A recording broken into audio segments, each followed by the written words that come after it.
Hey guys, Dantics here, finally back with some brand new Starfield information. Bethesda just dropped the official Starfield timeline, and it contains nuggets of information that just might tide you over for a few hours. They talk about the war, the characters we meet, and much more. We're only a few weeks away from early access, guys. Our long wait is almost at a close, so if you want to win yourself a copy of the game or a 3080 graphics card, get in quick with a like and comment, as winners will be announced soon. Let's begin. The year is 2050. Humans first arrive on Mars. By 2100, humans are living in space. 50 years in the grand scheme of things seems short, but that's technically a whole generation getting to old age. With the current rate of technological progress, that doesn't at all seem far-fetched. In 2156, humans arrive in Alpha Centauri, which is 4.37 light years away from Earth. Quite the feat. 3 years later, in 2159, the United Colonies are established. A year later, 2160, New Atlantis is founded and becomes the official capital city of the United Colonies in 2161. Rome wasn't built in a day, but it seemingly only took a couple of years to build the huge New Atlantis, which is the biggest city Bethesda have ever made. In 2167, Cheyenne is settled by Solomon Coe, who founds its first settlement, Aquila City.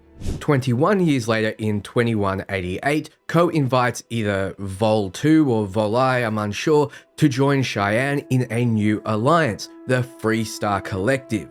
The Free Star Collective is officially formed in 2189.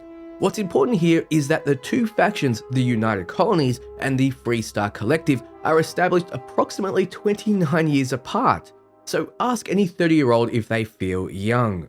2194, the United Colonies position a star station called the Clinic in orbit around Deepala in the Naron system. The unaffiliated peoples of the Naron system see this as a UC attempt to expand their borders and demand the UC remove the clinic. When the UC refuses, the people of Naron vote to join the Free Star Collective, who mobilize to protect the system in 2195.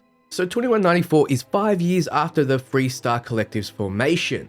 That's a very quick mobilization into a potential conflict, and, of course, a few years later, 2196, in response to the Free Star mobilization, the UC moves a fleet into the Naron system and Free Star responds in kind. The Naron War begins. 2216, the Naron War drags on as public sentiment sours. Finally, the Treaty of Naron is signed by the UC and Free Star Collective in 2016, ending the conflict. The term settled systems is formalized in the treaty. So finally, after a 20-year war, the fighting stops. Once again, this timeline seems short, but keep in mind World War I was only 4 years and World War II was 6. The Iraqi War was 7 years, so the Naron Wars were longer than all of them combined. It seems this war will be a minor plot device. 2221, the Free Star Rangers are founded as an elite protective and investigative force dedicated to serving all citizens of the Free Star Collective. We'll be able to join the Free Star Rangers in Starfield, and this will be your space cowboy fantasy. 2275, Constellation is formed by Sebastian Banks. Original members include Chloe Bao, an accomplished physicist, Aya Maramasa, the youngest member and Sebastian's protege, Darius Andreas, botanist and specialist in xenoflora, Bernadette Laurent, wealthy heiress and adventurer, Ivado Gill, former smuggler, and Kadri Toma, biologist and physician. The lodge is built in New Atlantis to serve the needs of the people of Constellation for generations to come. There must be a reason why the founders are listed and noted in this timeline. I'm expecting them to come up in the story. Perhaps we meet them, though they would be quite old by the time of the events of the game, as it's 55 years later. 2305, Barrett joins Constellation. Someone we know will play a big role in the game. We meet him very early on, and it seems like he'll be your introduction to Constellation. At the point you meet him, he's a 25-year veteran of the cause, though he's only there for 2 years before. 2307, the Free Star Collective begins farming on the planet of Vesta in the Lunara system. By 2308, the United Colonies claims that by establishing a colony in a fourth star system, the Free Star Collective has violated the Treaty of Naron. Diplomatic talks break down, and the UC lays siege to Vesta, killing anyone who stayed behind or was brought in to defend it. The colony war officially begins. The way this is worded makes it seem like the UC drastically overreacted, but we can't see their side of it. Having two major government bodies will bring about misunderstandings and conflict. Expect the tension to be thick in the air when you explore Starfield. This is a major plot device, and we'll be seeing the scars of this war all over the settled systems, including husks of mechs, which we saw during the latest Starfield animated short.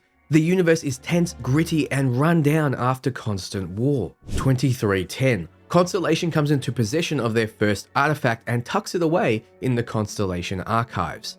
Tucks it away implies hide it from the universe, a secret you'll come into contact with early on when you find your own artifact. This will kick off the main storyline of Starfield, where you try to discover the mysteries behind what they do and their creators. 2311. After several years of conflict, the colony war effectively comes to an end with the Battle of Cheyenne, as a flotilla of civilian and military Freestar Collective ships take down the major ships of the UC Navy using hit-and-run tactics. 2315. The UC Vanguard is founded as part of a UC response to the Freestar Collective's use of civilian ships during the colony war. The Vanguard is the UC's own civilian navy, relying on civilians using their own ships who pledge to protect the United Colonies and its interests. The ultimate reward for this service, citizenship in the United Colonies. I sense that the UC saw this tactic as cowardly and dishonorable, and we can expect UC loyalists to have a chip on their shoulder when it comes to this loss. Inversely, we could expect the Freestar to talk about protecting their homes and their people. I'm sure there's black and white in this universe, but there's also shades of grey. The UC Vanguard is a faction you can join, using your own ship to help the UC against threats like the Crimson Fleet, whereas the Freestar Rangers are a faction that allows you to help the Freestar with your own ship. Works out perfectly to let you essentially freelance for both sides. 2319. Sarah Morgan becomes the youngest head of the UC Navigator Corps, though it's a short-lived position as the division is shut down in 2320. Cast adrift but still eager to put her training to good use, Morgan joins Constellation. So it seems like the UC is not really interested in exploration anymore. Sarah Morgan has been at Constellation for 10 years when you join, so she's most likely at minimum in her 30s. Very young to be leading Constellation. She definitely has that hot mum look that I'm sure many gamers will appreciate, mostly because she'll be the only real romantic choice since most are not very popular. 2321. Walter Shroud, co-owner of Shroud Eklund, one of the Settle Systems' premier starship manufacturers, joins Constellation and becomes its primary financial backer. So Walter would have been at Constellation for 9 years when you join. He has a glow of evil ambition about him, or maybe that's just my imagination. Anything goes as long as you have the money. Maybe we can shake him down for a premier starship at one point. 2322. Former Crimson Fleet pirate Vladimir Sol joins Constellation. I'm personally very interested in finding more about Vlad because no doubt we'll be playing James Bond-like spy games in the Crimson Fleet. What is Vlad's story? Why did he defect? Remember, the only way you leave the Crimson Fleet is death, according to them. 2325. Sarah Morgan becomes acting chair of Constellation. Only 5 years after starting. Barrett must have been mad. No, not really. He seems like a fun-loving character. 2325. Theologian Matteo Katari joins Constellation. Honestly, I couldn't be more disinterested with Matteo. We definitely need to find out more before that changes, but he might just be a device that pushes immersive enthusiasm to explore. 2326. Barrett finds the original artifact in the Constellation archives and knows it must be special. This might kick off his hunt for more across the galaxy and how you have your run-in with him. 2326. After months of correspondence with Sarah Morgan, graduate student and gifted scientist Noelle is invited to join Constellation. Yet once again, I couldn't really care less. She seems like another device to add childish enthusiasm to the plot. Does she provide science-based skills to your ship when recruited?